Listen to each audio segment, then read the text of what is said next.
What's up guys, I'm MD Cards and I've been selling cards for about a month on TCG Player. I sold more than 1,500 cards. I've reached level 4 on TCG Player, so I know a decent amount even though I just started. I like to teach you guys how to sell on TCG Player from a beginner to another beginner. In this video, I'm going to be going over everything from supplies to signing up on TCG Player to shipping out and everything else in between. This is going to be my first ever long form YouTube content. And yeah, let's go. First, the number one thing you're going to use to ship are these windowed envelopes. Next, the second most used thing you're going to use are these bubble mailers. Finally, you may even need a box, like a small kind box. For shipping protection, I would recommend either TCG Guardian or Shipping Shield. This isn't actually Shipping Shield, but I'm actually getting a big shipment of Shipping Shield because they do custom printings. I'm also affiliated with them, so if you guys buy any of the Shipping Shield using the link in my bio, I get a cut. So, help me out if you wanna. If not, TCG Guardian works or Shipping Shield. Next, you're gonna be using something like this. This is kind of like plastic cardboard, but I use these because it's faster and easier. I think it's called Shipping Protection. I found it on Amazon. You can buy like 500 for like 50 bucks. I don't know. It's nothing too crazy. It's pretty good. This one might be a little bit obvious, but you're gonna need penny sleeves. Penny sleeves are super important. You're also gonna be using these things called team bags. They're basically bags for a bunch of cards. And you're also gonna need to use tape. Three stamps that you're going to use the most are these 69-cent stamps or forever stamps. I'm using forever stamps right now. Extra ounce stamps, these are like 28 cents or something. And non-machinable stamps, these are about $1.19 each. Another super important thing is a scale. You're also going to need a printer. You can either use the ink, this is the ink printer, or you can use a toner printer. I heard toner printers are cheaper in the long run. And even possibly a thermal printer. This isn't really needed, but I personally like having it. It makes life easier. And finally, some cards to sell. Okay, so the first thing you're going to do is Google TCG Player, and on the top right, you're going to see Sell With Us, and then on the top right, you're going to see Start Selling. You're going to click that, and then you can start filling out all of your information, everything, and eventually you're going to get an email. It takes about 1 to 2 weeks saying that you're in, and then once you get in, you're going to go back to your account, click Seller's Portal, go into here, then you're going to click My Details, and then you're going to go into Shipping Settings. Shipping Settings is how we're going to be pricing all of our shipments, so there's going to be small, medium, and large. Small basically means all of your singles, so whether they order 100 singles or 1 single, they're going to be paying the same small shipment. Medium shipments are for like packs or something, and large is I think for boxes, but TCG Player will automatically categorize all the things you list, so don't worry about it. Anyway, now it's time to list the cards. So first we're going to look at our cards and check the condition. TCG Player has a conditioning chart on their website, so you guys should go check that out before you start. But anyway, it's kind of basically if it's looking pretty perfect, then it's near mint. If there's like really a tiny little bit of border wear, then it becomes lightly played. Anything more than a tiny little bit of border wear becomes moderately played, and then heavily played, and then damaged. But yeah, go check out the conditioning charts. They'll help you a lot. So we got these two cards here. The Noctowl was near mint, and this card's looking kind of LP. As you can see, there's that little bit of border wear in the corner, so we're gonna mark it with a sticker LP. I personally like to use stickers, but you guys can organize it however you want. This is the conditioning chart I was telling you guys about earlier. It's on TCG Player's website. Go check it out. This will really help you with all of your conditioning if you've never done it before. Anyway, now that you have your two cards that you're gonna want to list, you're gonna go back to your seller's portal, click inventory, and then you're gonna search up the cards that you're gonna try to sell. When searching up the card, what you're first gonna do is type in the name, and also in the categories, make sure to click Pokemon. If it's Japanese, then you're gonna put Pokemon Japan, but if it's just a normal English card, you're gonna put Pokemon. Search up the name, and then I like to press Control F for Windows. I don't know what it is for Apple, to search up specific things. I'm going to type the numbers of the card. For some of those who don't know, the numbers on the bottom left of the card are the ones that you're going to be searching up. Now that you found the card that matches the numbers and name, you're going to double check. You see how there's two options? One of them is going to be a Pokemon Center option. One of them is going to be a normal option. A lot of times there's going to be stamped, something else. So you really got to double check to make sure this is your card. Check the numbers, check the name, check the specifications, holo rare, Cosmos holo, stuff like that. You'll kind of learn as you go along, but just make sure you get the correct card. Now that you found your card, you're going to do your pricing. So this is the card that we marked as near mint. So we're going to put a near mint price. TCG Player is great because they give you all the listings. So there's the lowest listing, last sold, and market price. If you're brand new, I would kind of go lower than market price just so that you can get some sales. Especially think about it, if they're only buying one card and they got to pay however much you put for shipping, then sometimes it's better or worse to put it lower or more. Anyway, I normally go a little bit under market always. Then you're gonna click save and you're all good. Now let's do all the exact same things that we did but for this card. Now the only thing that we're gonna change is that instead of putting it at the near mint price, we're gonna put it at LP price and make sure it's in the correct category. So I don't know if you guys saw, but there's a bunch of listings. You can see near mint, lightly played, moderately played, heavily played, damaged, and then sometimes they're also going to be holofoil, reverse holofoil, and normal. So just make sure to look for that on which card yours is. Now you're just going to wait until the card sells, and once the card sells, it will pop up in your orders. You're going to click the order and it'll come up to this page. What you're going to do is you're going to press print packing slip, and then depending on how you sorted your cards, you're going to put whatever that is, and make sure to select the left window option. This is why we're using windowed envelopes. Now, however your computer downloads files, you're going to go print it out. Okay, now that we have our printed packing slip with all the names covered up, you don't actually have to do that, but I'm just doing that anyway. Now that we have this packing slip now has everything that you need to know. It has their address to be shipped to, and it has the cards you need to pack for them. Now, depending on the order, you're gonna have to do different things in different packagings, but we're just gonna go one by one. So this is the first one that you're most likely to see, where they buy 1 to 5 singles, and yeah, I'll show you what to do. So once you find your card, you're gonna double check that this is actually the card on the packing slip. I always make mistakes where I actually put the wrong card, so double check the number, double check the condition, double check everything, and yeah. We're gonna grab our trusty shipping shield, and I also like to add in a business card. That's just me. You guys do whatever you want.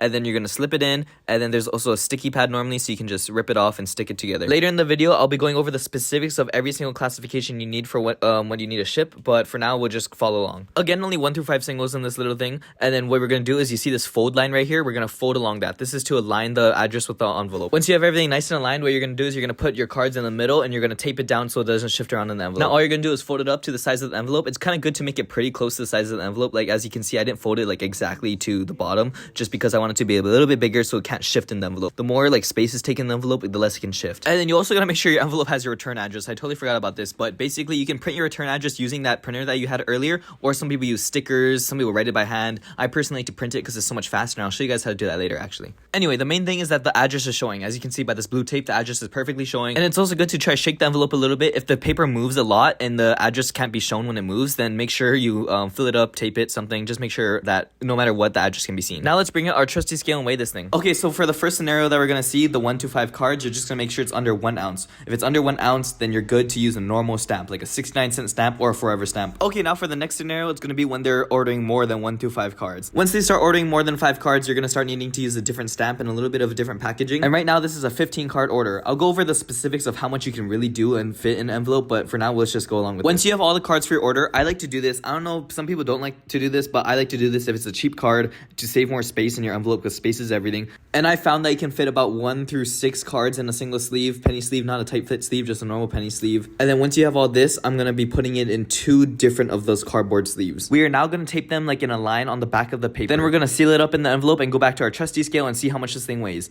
Perfect, it's actually under 2 ounces. So for this next stamp we're using, it's called a non-machinable stamp. This basically means it won't be going through a machine and it won't be like rolled over. Because of how long and rigid it is, it can't really go through a machine, so we have to use a non-machinable stamp. And these non-machinable stamps go up to 2 ounces. Next, this is what you're gonna do if you either have more cards than you can fit in your envelope, or 2, have the order value be more than like 30, 25 bucks. This is because they recommend shipping for anything over $20, so you're gonna start not using an envelope and be a little bit safer, especially if it's a more expensive card. First, what you're gonna do is you're gonna put all the cards in a team bag, and if it's a really expensive card, you can put it in a top loader and then inside of a team bag. Just make sure it's tight. And the reason why you're gonna be using a team bag, even if there's a top loader on it, is because it's the best way to keep a card inside the top loader or inside just a little baggie so that you can easily work with it. A lot of times the top loader will the card will fall out of the top loader and the card can get damaged. So make sure to use a team bag basically always. Now what we're gonna do is we're gonna put everything around our shipping protector. So we're gonna tape the team bag with all of the cards to the shipping protector. Make sure it's nice and snug. It can't move around at all. So I'm gonna use 4 pieces of tape on each side. And then I'm gonna sandwich the cards in between 2 of these shipping protectors, add the folded packing slip, and then tape it up. Okay, now it's time to go make a shipping label for this package. What we're gonna do is we're gonna search a pirate ship or any kind of site like pirate ship. These sites help you get cheaper shipping, but you can still use USPS or UPS, whatever you like. You're then gonna go back to the order page, copy the address, and paste it in. Everything should get pasted correctly, but double check everything. Now you're gonna scroll down and add the dimensions of the package, and also make sure that if it's over $200 or $100 or something like that, you gotta add extra insurance on it.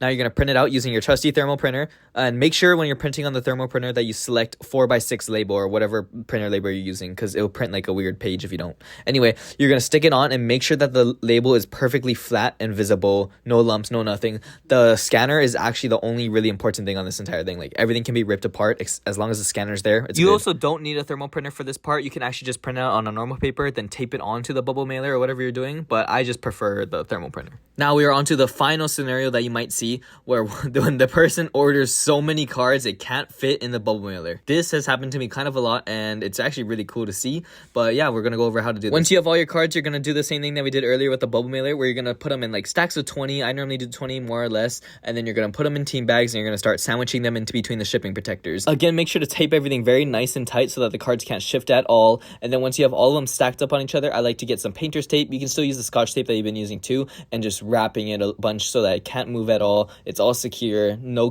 direct contact with the cards, and everything should be good. Now we're gonna go grab the box that we got from earlier, and you can really use any size box, honestly, as long as it fits, in my opinion, with a little bit of stuffers in it. I'm just using a 9x6x4 because it kind of works with either 100 cards or 600 cards. So yeah, I would just get a decently bigger box, and the shipping doesn't increase that much once you get like more than a certain range. Now that we have all of our cards ready to go, we're gonna wrap it with shipping paper or bubble wrap. Bubble wrap is actually probably better. I'm using shipping paper right now because it's that's just what I got right now. And then you're basically gonna make sure that there's no movement in the box. The worst part is when cards are being shipped and it can shake around the box and get damaged, make contact with everything. So you're just gonna make sure it's stuffed, and I like to shake it around to make sure that I don't hear anything moving. And if that's how it is, then it's perfect. Just no movement, everything tight, all the cards perfectly safe. And then you're also gonna put your packing slip in here and then tape everything up. And the person I'm doing this order for has actually ordered a lot of cards from me, so I'm gonna give him a couple freebies. I'm gonna give him some stickers and this giant Morpeko card. Yeah, I don't know, I just had these lying around. Anyway, it's actually good to give your customers gifts all the time because, you know, it'll help them go back to your store, leave a good review. Just in general, it's really good to, you know, being really nice to your guys' customers. So anyway, once you have all that, you're gonna pack it all up, and then we're gonna go weigh the package, same thing like always, print out the label using the same way that we did last time, and that's basically it. Whew, that was a really long video, but I like to go more into the specifics of shipping. So first, what we're doing with these envelopes is something called first class mail. That's when it doesn't require one of those shipping labels and there's no tracking. So with these envelopes, you're going to be using first class mail, which has a bunch of qualifications. So one, earlier when we're using these forever stamps or 69-cent stamps, that's for anything under 1 ounce, and it cannot be rigid, which is the thing. So you might be thinking, rigid? Aren't these things that we were using rigid? Yes, they were. But for some reason, a lot of USPS stores and shipments, they're okay with having this inside of it and the 69-ounce stamp. But theoretically, it's not allowed. But it's been working. Everything's been working. So I would say just test out the waters. If it doesn't work, it's not because the USPS is wrong. It's because technically we're not actually supposed to be doing this. But anyway, the qualifications for this is under 1 ounce, non-rigid, whatever, but mainly just the just mainly under 1 ounce. Next, these stamps right here, these are the non-machinable stamps. This is, you're going to start using those once you get over like a couple cards, because you're going to start needing to use 2 of these, and 2 of these is a real big push for this. I would never use 2 of these in this, but you're going to use 2 of these, and then that's when you can start using this. The qualifications for this is under 2 ounces, and that's about it, honestly. Under 2 ounces. There's also an overall qualification for envelopes that cannot be over 0.25 inches in thickness. So just remember that any envelope in general cannot be over 0.25 inches in thickness. They have a little tester thingy. They just put it through. If it goes through, it works. But yeah, with both of those envelopes, cannot do that. And another overall thing is it cannot be over 3 ounces. As long as it's under 3 ounces, it's okay. And now you might be wondering, if this is for 2 ounces, this is for 1 ounce, what do we do for 3 ounces? Well, that's when you start using this guy right here. This is just called an extra ounce stamp. So if you're using this, it becomes a little bit over 2 ounces. Then you're going to start using this plus this. Using this, it becomes 2, maybe somehow 3 ounces. I don't know how that would happen. But then you're going to use this. And yeah, that's basically it for the specific qualifications of this first class mail that we're doing. If you want any more specifications, go to the USPS website. They have everything on there. But yeah, basically 1 to 5 cards, use this guy. Anything more than that, use this guy. The second it gets too much, aka over 3 ounces and or over 0.25 inches in thickness, you're going to start using shipping labels. And I also like to go over Shipping Shield. So earlier in the video, you might have seen I had just something written called Shipping Shield because I didn't actually have this yet. But I'm affiliated with Shipping Shield. I finally have it. And the reason why I was waiting is because I was getting these custom prints. Look, this is my link tree. And it's really amazing. Actually, I don't know if TCG Player allows link trees like this in the shipments. They have a weird thing about it. I'm just going to test the water, see what happens. But you didn't hear that from me. Anyway, it's really cool. You can get custom printings. You can put whatever you want. You can put your logo. I have MD cards link tree right here. I don't know if you can actually see that. But really cool. Shipping Shield. I have a bunch of these discount codes. So if you want to go to Shipping Shield, it's going to be in the link of my description. Or you can just search it up. I have an affiliate link in my description. So if you guys use that and purchase something within like 24 hours, then I get a cut of the overall purchase for no extra expense to you guys. So if you guys want to help me out and buy this, then all you. And like I said, use these discount codes. It's going to help you get cheaper stuff, because when shipping these trading cards, especially when you're shipping like $1 cards, every cent counts. So make sure, save your money, use these discount codes. And yeah. Anyway, thank you so much for watching the video. If you guys have any more questions, you guys can put it down in the comments and I'll go answer it there. This is, I really hope I didn't miss anything, because like I said, I've only been doing this for about a month too. So I just want to do another beginner to a beginner to help you guys out. Check out my Instagram, MD Cards, TikTok, MD Cards, Facebook, MD Cards. I never go on Facebook. But yeah, that's basically it. Thank you so much.